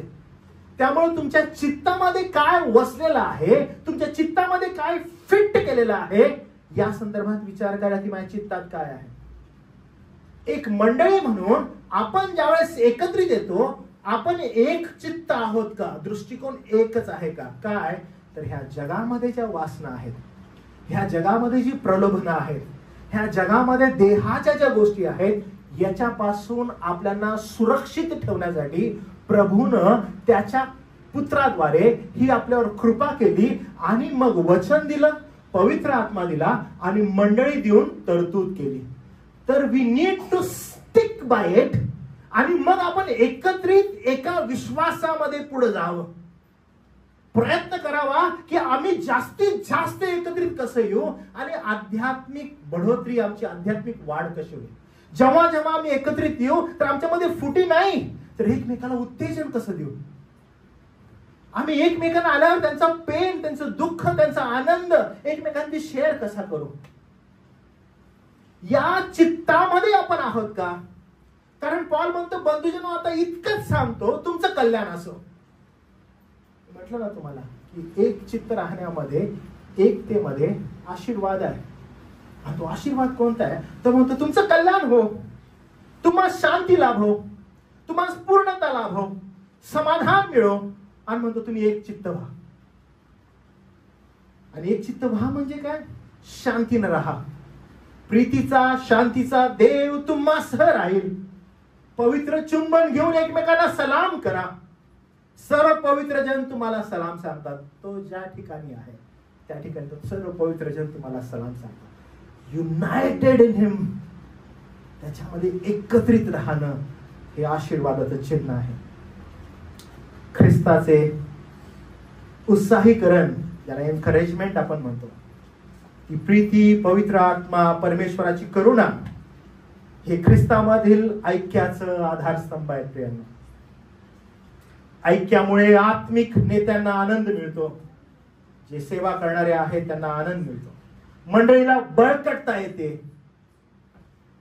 शेवटी संपत असताना मी तुम्हाला एवढं सांगेन, एका मनाने, एका आत्म्याने प्रभूच्या ऐक्यात चाला. ख्रिस्ताची प्रीती, त्याची सेवा तुमच्यामधून घडावी. कारण एक मन आहे, एक आत्मा आहे, तर प्रभूचं एक ऐक्य आहे, आणि त्या एका ऐक्यात तुम्ही चाला. म्हणून आपण ज्यावेळेस एकत्र जमतो त्यावेळेस एकमेकांना ऐक्यासाठी आपण प्रार्थना करू. की देवबापा ऐक्यामध्ये असणारा आशीर्वाद फार मोठा आहे आणि एकमेकांची उन्नती करण्यासाठी आपण प्रयत्न करूया. तर मग शांतीला व परस्परांच्या वृद्धीला पोषक होणाऱ्या गोष्टींच्या आपण माग लागावं. म्हणजे जर एकत्रित येऊन जर कोणत्या गोष्टीच्या माग लागायचंय, हो, तर ह्या गोष्टीच्या लागा. कधीही लक्षात घ्या, ज्या वेळेस तुम्हाला एकत्रित करण्यात येतं, संधी ज्या वेळेस तुम्हाला मिळते, हो तुम्ही म्हणणार की आता सध्या माझ्याकडे वेळ नाही आहे, next time L C. No, कधी तुम्हाला ही संधी मिळते की नाही बंधुवर्ग एकत्र येत आहेत, यू शुड नॉट बी, मी नंतर बघतो. नाही, I should be there, that's my call. मी तिथं असायला पाहिजे, माझी वर्णी तिथं लागायला पाहिजे. जर तुम्ही हे करत नाही, मी तुम्हाला सांगतो मग काय होतं, तुम्ही जगामध्ये गुरफटता, जगाच्या गोष्टींमध्ये गुरफटता. मग काय येतं जगाच्या गोष्टींद्वारे? देहाचं दुःख, कारण तेच तुम्हाला प्राप्त होईल. वेदना. तुम्ही जर मंडळी आणि बंधुमाना घरांवर असणारा तुमचा विश्वास हा जर तुम्ही पुढे नेत नाही आणि तुम्ही जग आणि जगातल्या लोकांकडे बघता जे देहावस्थेत आहेत, what you'll get from them? A pain. कारण तुम्ही समविचारी नाहीये. असं कधीही होऊ नये. तर प्रभूच्या कृपेद्वारे आपण शांतीला आणि परस्परांच्या वृद्धीला पोषक होणाऱ्या गोष्टींच्या मागे लागा. देवाप करो या वचनाद्वारे आपल्याला त्याची कृपा पूर्ण आणि आपण त्याच्या ऐक्यामध्ये कसं चालता येईल, त्याच्या विश्वासाद्वारे कसं त्याचं ऐक्य आपल्याला राखता येईल हा प्रयत्न करू. प्रार्थना करू आपण. प्रभुदेव बापा, आम्ही तुझ्या चरणाजवळ येतो. यावेळेला ख्रिस्ताचं प्रोत्साहीकरण, त्याची प्रीती, त्याने दिलेला पवित्र आत्मा, परमेश्वराची करुणा ही एकच ख्रिस्तामध्ये आमचा ऐक्याचा आधारस्तंभ आहे. आणि प्रभुदेव बापा, ऐक्यानं मंडळीला बळकटा मिळते, मंडळी बळकट होते. प्रभुदेव बापा, आम्ही तुझ्या चरणाजवळ विनंती करतो की आम्ही एक मनानं, एका आत्म्यानं प्रभूच्या ऐक्यात चालावं. ख्रिस्ताची प्रीती, ख्रिस्ताची सेवा देवबापा या ऐक्याद्वारे व्हावी. आमचं एकत्रित येणं प्रभू तुझ्या गौरवासाठी असावं. प्रभू मनुष्याचं नव्हे, तर प्रभू आमच्या एकत्रित येण्यानं ख्रिस्त गौरविला जावं. जर आमचा कोणी बंधू आहे देवबापा, तो दुःखी आहे, तर त्याचं दुःख आम्हाला कळावं अशी प्रीती देवा आमची त्याचवर असावी. आम्हावर देवा तुझी दया कर. प्रभू प्रत्येकाच्या सुखामध्ये, प्रत्येकाच्या दुःखामध्ये प्रभू आमची भागी असावी. आम्हावर दया कर. प्रभू, जर आमच्यातील कोणी बंधू आजही जग आणि जगातील सुखांकडे पाहत आहे आणि प्रभू एकत्रित येण्यापासून प्रभू दूर जात आहे, देवबापा त्याच्यावर तुझी दया कर. त्याला तू पुन्हा प्रभू या सानिध्यामध्ये घेऊन ये. कारण मंडळीमध्ये एकत्रित येण्यानं देवा त्याला बळकटा येईल, तो बळकट होईल. देवबापा, ही आमच्या प्रत्येक लेकरासाठी प्रार्थना आहे की त्या प्रत्येकाचा विश्वास तुझ्या कृपेमध्ये देवा वाढवावा. प्रभू, अशा आमच्या प्रत्येक बंधूवर आणि बहिणीवर देवा तुझी दया कर. ज्या वेळेस प्रभू त्यांना संधी प्राप्त होईल त्या संधीचा त्यांनी लाभ घ्यावा आणि ऐक्यात चालण्यासाठी देवबापा या जगातील सगळी प्रलोभनं, वासना याच्यापासून दूर होऊन तुझं गौरव करणारं व्यक्तिमत्व प्रस्थापित करण्यासाठी तुझी सहायता आणि मदत कर. आम्ही धन्यवाद देतो प्रभू या तुझ्या कृपेबद्दल आणि या सहभागितेबद्दल. पुन्हा एकदा आलेल्या वचनाबद्दल तुझी स्तुती करत केलेली प्रार्थना तारणारा प्रभू येशू ख्रिस्त याच्या नावात केली म्हणून प्रभू तू आमेन.